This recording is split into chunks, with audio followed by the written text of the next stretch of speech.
Hi guys, good morning. Bibili tayo ng pandesal. So dito may katabi siya ng salon. Ayan yung paligid niya guys. Ayan yung likod ng iglesia. Ayan, tahimik pa ang kapaligiran.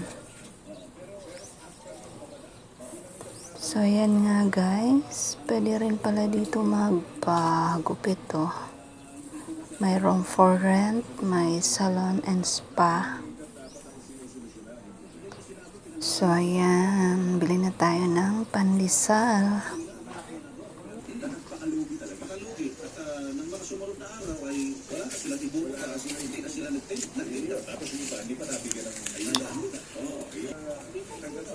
At yan naman ang mga cute na mga doggy. Ayan, bibili rin daw sila ng pandesal. So, ayan nga guys, nakabili na ako at ako'y uuwi na. Tingin-tingin muna tayo sa kapaligiran. So, ayan guys, sumisikat na ang araw. So, ang lalaki ng bahay dito guys. So, ayan. Ayan yung mga nagsimba, mga lumabas na.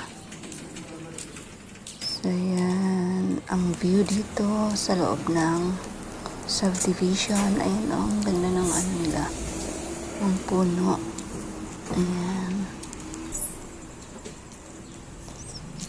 Ayan, napakalaking bayan guys.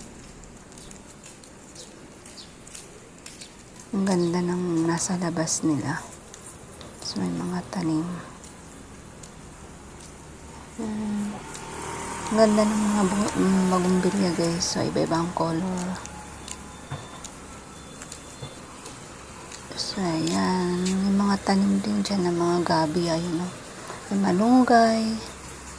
So, ayan. Ang ganda ng mga bulaklak.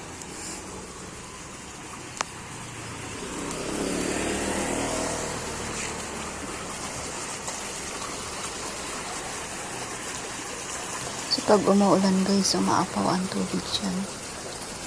So, ayan, hanggang palibot. May mga nakatanim dyan. So, gusto ko yung puno na yan. Ang ganda. So, ayan. Ang palibot ng aking dinadaanan. So, yun na may malunggay. Targetin ko naman yun. So, ayan. At parang lumaki na yung puno ng yugo. Dati nung pagdaan ko dyan, mababa lang siya.